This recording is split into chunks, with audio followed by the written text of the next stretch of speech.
গ্লুকোমাগুলো diagnose করার ক্ষেত্রে বা নির্ণয় করবার ক্ষেত্রে আপনারা কি কি প্রক্রিয়ার মধ্য দিয়ে আসলে যান? একটা হলো যে আমরা প্রথমেই তো আমরা প্রেশারটা দেখি, প্রেশার নর্মাল আছে কিনা অথবা বেশি আছে কিনা। এরপরে আমরা যে কাজটা করি সেটা হলো ওই যে যেটা বললাম যে তার যে ড্রেনেজ, তার যে অ্যাঙ্গেলটা, এই অ্যাঙ্গেলের কোনো কনফিগারেশনে বা কোনো ত্রুটি আছে কিনা, শ্যালো আছে কিনা, এটা আমরা দেখলেই বুঝতে পারি। তো যার অ্যাঙ্গেল শ্যালো তার কিন্তু ওই ন্যারো অ্যাঙ্গেল গ্লুকোমা বা অ্যাকিউট যেটা, এটার চান্স থাকে। তখন আমরা বলি যে এটা যদি তার একটা ছোট্ট একটা অপারেশনের মতো আছে, আমরা এটা আইরিডেক্টমি বলি, ওটা লেজার দিয়ে করা যায় বা সার্জিক্যালি করা যায়। ওটা করে নিলে কিন্তু তার এই অ্যাটাকটার হবে না। তাহলে এই ন্যারো অ্যাঙ্গেল গ্লুকোমা যেটা অ্যাকিউট হয়, ওইটা যদি আমরা প্রোফাইল্যাক্সিস হিসাবে আগেই তার একটা আইরিস এটা ফোটা করে দিই, তার চ্যানেলটা এস্টাবলিশ করে দিই, তাহলে কিন্তু তখন আর তার এই অ্যাটাকটা হবে না। আচ্ছা। তাহলে এই একটা জায়গা আমাদের একটু স্বস্তি আছে যে আমরা প্রোফাইল্যাক্সিস নিতে পারবো, কিন্তু প্রোভাইডেড সে যদি কমপ্লাই করে। আমরা যখন বললাম যে এটা ন্যারো অ্যাঙ্গেল গ্লুকোমা, আপনার অ্যাকিউট অ্যাটাক হইতে পারে, আপনি আগে এটা করে নেন, তাহলে এটা সেফ। আর যদি না হয় তাহলে ওই যে আমরা যেটা বললাম আইবি দেখলাম, তারপরে স্নায়ুর অবস্থাটা দেখলাম, স্নায়ুটা অ্যাক্টিভ কিনা ডেড কিনা, এইগুলো আমরা যে ওসিটি আছে, ভিজুয়াল ফিল্ড অ্যানালাইসিস আছে, বিভিন্ন আসলে প্রক্রিয়া বা পরীক্ষার মাধ্যমে আপনারা বুঝতে পারি, জাজ করে থাকেন। এখন একটু জানাবেন স্যার, আকস্মিক কিংবা দীর্ঘমেয়াদী দুটোর ক্ষেত্রেই কি কি ধরনের চিকিৎসা রয়েছে? একটা তো আমরা যেটা বললাম যেটা ওই যে প্রোফাইল্যাক্সিস নিতে পারি। আর যদি এটা অ্যাকিউট অ্যাটাক হয়ে যায় তখন আমরা যেটা করি যে ইমিডিয়েট তাকে এই প্রেশার কমানোর জন্য ওষুধ আছে, আমাদের ড্রপ আছে, খাওয়ার ওষুধ আছে, এইগুলো দিয়ে আমরা প্রেশারটা কমাই। একটু সেটেল করলে তখন আমরা ওই আইরিডেক্টমি যেটা এটা করে দিই। আর বাকিগুলো কমার জন্য আমরা এই দুইটা প্রিন্সিপালই আছে। আমরা বললাম যে একটা প্রোডাকশন বেশি, তাহলে আমরা প্রোডাকশনটা কমাই দেব। এই কাজটা চোখের ড্রপে অথবা মুখের ওষুধে আমরা এটা সম্ভব। কোনো ড্রপ দিনে একবেলা, কোনো ড্রপ দিনে 2 বেলা, কোনো ড্রপ দিনে 3 বেলা। একটা ড্রপ দিলাম, এটা যদি কভার না করে আরেকটা ড্রপ দিলাম, যদি কভার না করে 3টা ড্রপ দিলাম। এইভাবে ওই প্রেশারের মতোই সিঙ্গেল মেডিকেশন, ডাবল মেডিকেশন, এইভাবে দিয়ে আমরা এটা কন্ট্রোল করতে পারি। আরেকটা হলো যেটা বললাম যে ড্রেনেজ। এখন ড্রেনেজে যদি ত্রুটি থাকে অথবা ন্যারো থাকে, তাহলে আমরা ওই ড্রেনেজটাকে আমরা ফ্যাসিলিটেট করে দিতে পারি, এটা ড্রেনেজ চ্যানেল করে দিতে পারি। এটাকে বলে ট্রাবিকুলেক্টমি। আচ্ছা। চোখের ভিতর থেকে অ্যাকোয়াসটা বের হয়ে যেতে পারে বাইরে, আমরা একটা ছোট্ট একটা ড্রেন করে দিই, বাইপাস করে দিই। এটা হলো সার্জিক্যাল অপশান। মেডিকেলি করি আর সার্জিক্যালি করি, দুইটাই কিন্তু প্রেশারটা কমায় দিবে। আবার অনেক সময় দেখা যায় যে সার্জিক্যাল অপশানে আমরা এটা ড্রেন করলাম, হয়তো 10 বছর পরে যায় দেখা গেলো যে আবারও সে বাড়তেছে, তখন তো আমরা সাথে আবার ড্রপ দিলাম। অথবা ড্রপে আমরা শুরু করলাম 1টা 2টা 3টা ড্রপে সেই কন্ট্রোল হচ্ছে না, তখন যে তাহলে আমরা ওই যে ট্রাবিকুলেক্টমিতে যাই। আর ওই ট্রাবিকুলেক্টমি যেটা, এটা সার্জিক্যালি করা যায়, আবার লেজার অপশান আছে, লেজার দিয়েও করা যায়।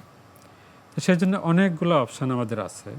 তো সমস্যাটা হলো যে যখন তার স্নায়ু ধ্বংস হয়ে গেল, সে মানে অন্ধত্বের কাছাকাছি চলে গেল, তখন তো এগুলো করাটা তো তার ভিশনটাকে তো আর ফেরত পাবে না।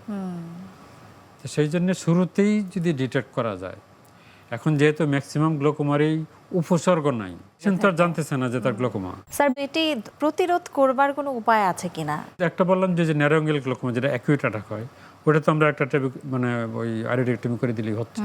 ওটা লেজার দিয়ে, অপারেশনে যেতে হয় না, লেজার দিয়ে করা যায়। আর যেটা হলো যে প্রতিরোধ, যদি আমি প্রাথমিক অবস্থায় আমি যদি বুঝতে পারি যে তার প্রেশার বেশি বা তার গ্লুকোমার সম্ভাবনা আছে, এটা তো যে আমরা পারিবারিক প্রভাবের কথা বললাম শুরুতে, তো এখন যদি বাবা মা বা কারো যদি ফ্যামিলিতে গ্লুকোমা থাকে, তাহলে তো আমরা জানি যে তার রিস্কে আছে সে। তো যে সমস্ত মানুষ রিস্কে আছে, যেহেতু এটা পরবর্তী সময় আসে 40-50-এর পরে, তাদেরকে আমরা বলি যে তাহলে আপনি চোখের প্রেশারটা, ন্যূনতম চোখের প্রেশারটা একটু দেখে বলেন। যদি বর্ডার লাইন হয় বা বেশি হয়, তখন আমরা স্নায়ুগুলো টেস্ট করে নেব যে তার স্নায়ুর ক্ষতি হচ্ছে কিনা। তাহলে আমরা শুরুতে এটা ডিটেক্ট করতে পারবো। আর যদি ডিটেক্ট করতে পারি তাহলে অ্যান্টিগ্লোকোমা ড্রাগ আছে, লেজার আছে, সার্জিক্যাল অপশান আছে, অনেকগুলো অপশান আছে আমাদের।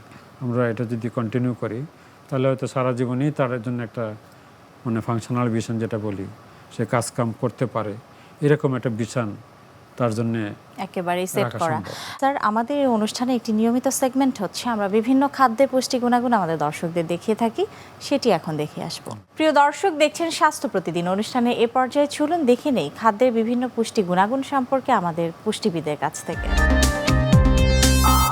আমরা বাহ্যিকভাবে চাই যে সবাইকে যেন দেখতে সুন্দর লাগুক এবং আকর্ষণীয় লাগুক, আর আকর্ষণের একটা জায়গা হলো চোখ। তাই চোখকে ভালো রাখার জন্য অবশ্যই আপনাকে রেগুলার একটা বিষয় মেনটেন করতে হবে, তা হলো ঠিকমতো ঘুমানো এবং সঠিক খাবার খাওয়া। আর বিশেষ করে চোখ ভালো রাখার জন্য আপনি যে খাবারগুলো খাবেন তার মধ্যে অবশ্যই ইম্পর্টেন্ট হলো vitamin A, vitamin E, vitamin C যুক্ত খাবার।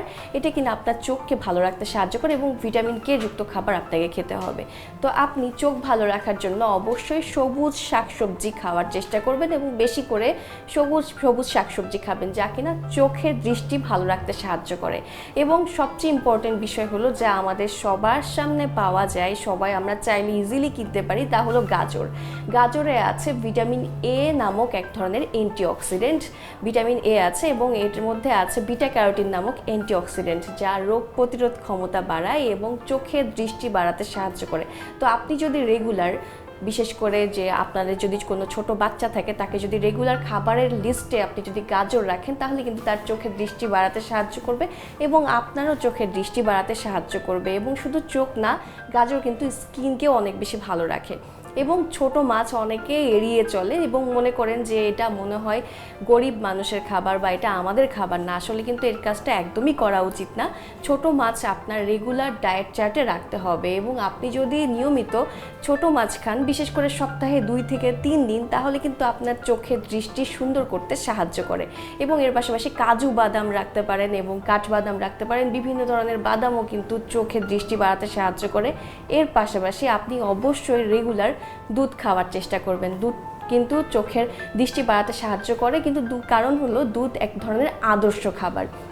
এর পাশাপাশি আপনি চোখকে অনেক বেশি ভালো রাখার জন্য অবশ্যই এখন বর্তমান যে ইলেকট্রনিক ডিভাইস আছে, যেমন ফোন, ল্যাপটপ, এগুলো থেকে আপনি একটু দূরে থাকবেন, দূরে থাকার চেষ্টা করবেন এবং অন্ততপক্ষে 20 মিনিট পর একটানা যখন আপনি ফোন দেখছেন, অবশ্যই 20 মিনিটের একটা গ্যাপ রাখবেন। আমি জানি যে এখন বর্তমান ইলেকট্রনিক ডিভাইসের যুগে সবাই একটু ফোন ব্যবহার করতে বেশি পছন্দ করেন এবং ব্যবহার করছেন। আপনাকে অবশ্যই এই বিষয়ে বিশেষভাবে খেয়াল রাখতে হবে এবং চোখ সবসময় পরিষ্কার রাখার চেষ্টা করবেন। রোদের মধ্যে আপনি সানগ্লাস ব্যবহার করবেন এবং নিয়মিত ঘুমাবেন। ঘুম কিন্তু চোখের ক্ষেত্রে অনেক উপকারী।